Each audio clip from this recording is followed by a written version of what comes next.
« 2024 déjà. Mais que s'est-il donc passé en 2023 ? Venez vite, je vous emmène en balade dans Viviers. C'est une grande joie pour moi en tant que maire de regarder Viviers bouger, enfin. De regarder Viviers comme elle le mérite. Retournons quelques instants sur 2023 pour respirer Viviers, la ville qui se réinvente, la ville qui bouge, la ville qui vit tout simplement. Viviers a des atouts irrésistibles et c'est un bonheur pour notre équipe en place depuis 3 ans déjà aussi, de voir comme la vie des Vivarois, mais aussi celle de nombreux touristes, s'est améliorée sur cette période grâce à un véritable travail d'équipe. Une équipe politique, mais surtout une équipe projet qui travaille sans compter pour suivre fidèlement la feuille de route qu'elle vous a promis. Depuis que j'ai repris la délégation au patrimoine, nous poursuivons avec l'équipe municipale 2 objectifs en même temps. D'une part, préserver et mettre en valeur les éléments patrimoniaux emblématiques de la cité.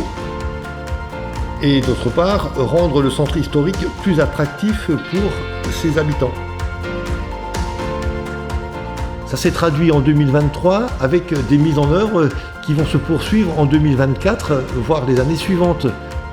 Les travaux de sauvegarde sur les bâtiments emblématiques, monuments historiques de la cité, l'ancien palais épiscopal qui est actuellement l'hôtel de ville, la maison des chevaliers, où le CICP s'est engagé sur des chantiers internationaux de jeunes depuis 9 ans, la chapelle Notre-Dame du Rhône, dont l'association Sauver Viviers a pris la maîtrise d'ouvrage pour la sauvegarde.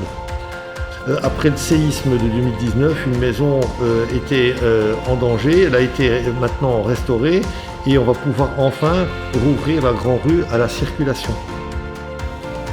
Viviers aujourd'hui peut parler du Rhône et de son port, avec plus de 100 000 croisiéristes par saison, de son patrimoine, de ses infrastructures sportives, culturelles, de ses écoles, de son environnement, de sa Via Rhôna, de ses associations, de ses commerces, et bien d'autres choses encore. Dans nos projets, nous avons dû appréhender également des thématiques majeures de notre société, telles que l'environnement, le réchauffement climatique, la biodiversité, la santé, l'éducation, la culture, le sport, les festivités, la démocratie, la concertation, les droits des femmes, la paix, la solidarité, la liberté des genres et bien d'autres sujets tous aussi importants. Un mandat comme un voyage, riche de symboles et de références, qui nourrit tant les sens que l'esprit. Plus que jamais, nous resterons engagés et fidèles à nos principes à servir l'intérêt général pour Viviers et pour les Vivarois. Ce port est associé à la base nautique qui permet son animation pour les habitants de Viviers et des environs et à la guinguette qui propose une animation pendant la saison estivale. Un programme de requalification a été validé début 2023 par tous les partenaires locaux et sa mise en œuvre se fait maintenant petit à petit au vu de l'importance des investissements prévus. Surtout, le ponton tant attendu par les clubs de voile et d'aviron sera enfin aménagé et installé.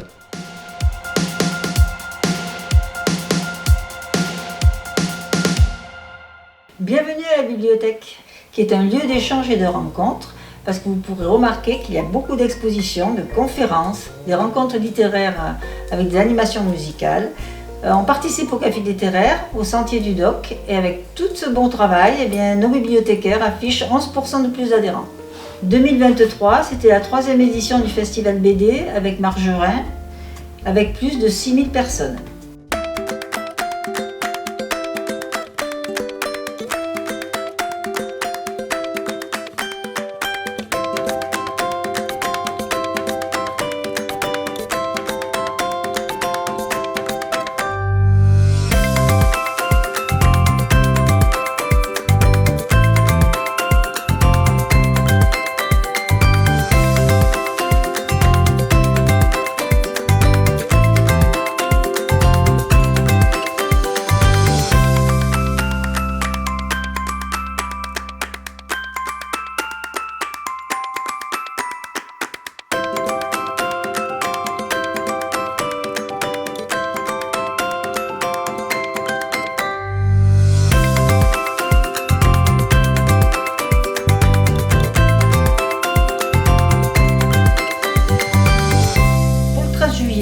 repas républicain et son traditionnel feu d'artifice.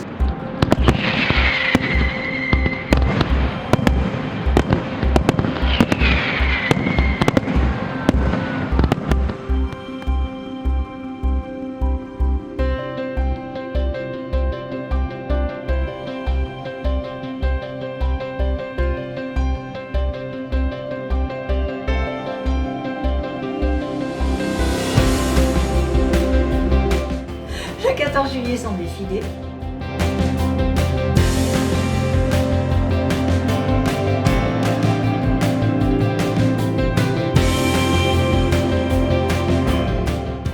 Vivier sous les Lumières. La région nous a sélectionnés pour son Festival des Lumières, de renommée internationale, aux côtés de villes comme Annecy et Vienne. Nous sommes vraiment rentrés dans la cour des grands. Effectivement, nous avons eu plus de 21 000 spectateurs.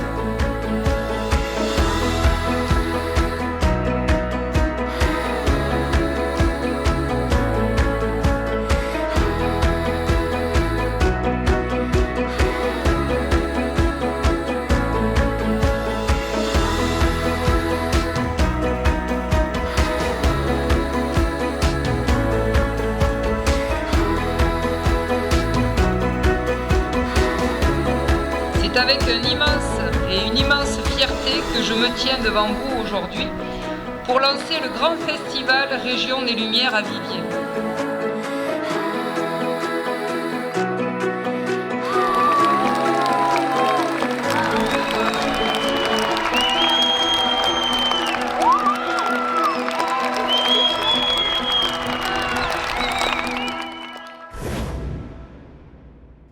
Divers concerts au cours de l'été, le marché nocturne, ensuite une participation musicale aux fêtes du patrimoine, et puis ensuite le théâtre. On parle du théâtre un petit peu quand même. Le théâtre est de plus en plus sollicité, même pour des concerts, pour des pièces de théâtre, pour de l'impro. Nouveauté cette année pour le marché de Noël, nous avons noué un partenariat avec l'hostellerie Charles de Foucault. Ainsi, le marché de Noël a eu lieu dans un endroit magique, avec de nombreuses animations, et bien sûr, le Père Noël. Record absolu de fréquentation sur 2 jours, plus de 7000 personnes.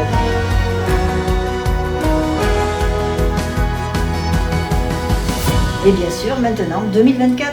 Mais 2024, plein de belles surprises. Bon alors Pierre, Oui, je suis contente Véronique. de te retrouver dans cette cour d'école. C'est l'endroit idéal pour parler des enfants, de la jeunesse. Il s'est passé des choses en 2023 dans cette délégation. Et on a commencé déjà par être partenaire avec les commerçants pour l'organisation du carnaval. C'était une chouette journée. Et on a enchaîné ensuite au mois d'août avec la pool party, qu'on a une soirée réservée aux ados à la piscine. Ouais. Et à notre grande surprise, cette soirée entre guillemets privée a rassemblé une trentaine de jeunes. On a poursuivi avec Halloween, notre traditionnel après-midi Halloween, auquel tu as largement participé. Pour les enfants, il y avait un créneau aussi jeunesse avec un loup-garou pour les ados, un loup-garou géant qui a beaucoup plu. Et c'est vrai qu'on a envie de continuer dans cet axe-là pour rencontrer les jeunes, pour continuer pour les ados. Il y a eu le spectacle de Noël aussi pour les enfants au centre culturel. Et puis, je n'oublie pas la sortie qu'on fait maintenant pour les enfants des accueils périscolaires. Voilà, où la mairie emmène à l'initiative aussi du service périscolaire. Où on emmène les enfants en maternelle.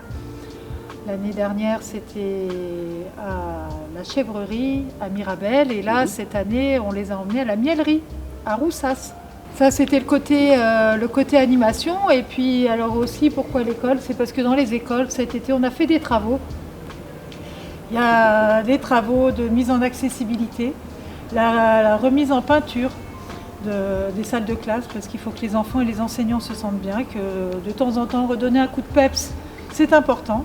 Puis le projet pour lequel on est là tous les deux aussi, On peut se poser la question, est-ce que cette cour est bien adaptée à notre époque, avec le réchauffement climatique, avec l'élévation des températures, avec les canicules? Voilà. Si on veut prendre soin des enfants, à un moment donné, je crois qu'il y a besoin d'intervenir. Et donc, ce que nous avons proposé à l'équipe enseignante, c'est la végétalisation de la cour d'école. 2023 a été une année très riche, très riche sur le plan de la santé, puisque nous réceptionnons le chantier de la maison de santé pluriprofessionnelle en décembre. Nous avons également signé une convention avec une mutuelle pour permettre à tous les Vivarois d'avoir une couverture complémentaire accessible. Et par ailleurs, nous avons engagé avec cette mutuelle des ateliers de prévention depuis la fin de l'année. Et enfin, nous avons travaillé là aussi avec un organisme qui s'appelle France Alzheimer pour mettre en place un atelier qui s'appelle Halte Relais pour les personnes qui sont en difficulté, maladie d'Alzheimer ou apparentée, et leurs familles. L'accessibilité a été également un point important de cette année, puisque bien évidemment la maison de santé elle est entièrement accessible, mais nous avons encore pas mal de bâtiments communaux qui ne le sont pas entièrement. Donc cette année, la priorité a été donnée sur l'école de la Roubine, la bibliothèque, le théâtre et le centre culturel, donc, qui maintenant sont accessibles aux personnes à mobilité réduite. Donc pour nos seniors, outre le spectacle de fin d'année qui a enchanté tout le monde, le repas de printemps, le cadeau, le colis de Noël, nous avons également mis en place un certain nombre d'actions complémentaires, comme les ateliers informatiques qui ont commencé en 2023 et qui vont s'accentuer encore en 2024. Une semaine bleue qui a pu mettre en valeur ces actions au niveau des seniors, mais aussi les liens intergénérationnels en faisant des échanges entre l'EHPAD et les écoles. Et nous avons également accentué notre présence au niveau de la collecte de la banque alimentaire, et merci aux Vivarois.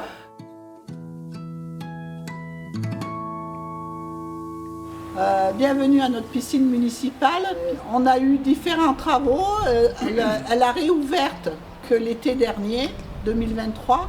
On a refait donc les plages, les bassins, système de filtration. Les services techniques ont fait un gros travail de rénovation du bâtiment pour pouvoir avoir un bâtiment avec un aspect un peu plus moderne, mais bon, il sera refait plus tard. Mais... Du coup, merci à eux, je veux dire, ils se sont mis le cœur à l'ouvrage, je veux dire, avec des températures qui n'étaient pas adéquates pour ces travaux. Mais bon, ils ont fait de la peinture, ils ont fait du sablage, ils se sont bien démenés, et merci à eux. Plusieurs travaux qui ne sont pas forcément visibles par la population ont été faits sur le gymnase, le stade. Côté mairie, donc, pour éviter tout problème avec la plomberie, changement le calcaire, parce qu'on est très sollicité par le calcaire ici, on a décidé de poser des adoucisseurs un peu sur toutes les installations sportives, dont le gymnase et le stade. Il n'y a pas que la piscine, il y a toutes les manifestations sportives portées par la mairie. Première et dans peu de temps, là, le 3 mars, c'est la Vivaroise, une course hors stade. Avec un petit changement, on a les circuits pour les enfants, différents circuits pour les enfants. Après la Vivaroise, le service des sports s'occupe du port en fête. Une animation qui est sur le port en partenariat avec les associations sportives nautiques. Au mois de septembre, bien sûr, le forum des associations. Au mois d'octobre, Octobre Rose, avec cette année, on a battu tous les records, plus de 500 personnes ont participé à cette course marche. Après, on finit l'année avec le Téléthon, sans compter les autres manifestations sportives organisées par différents clubs, notamment le cyclocross qui a reçu un grand succès cette année aussi.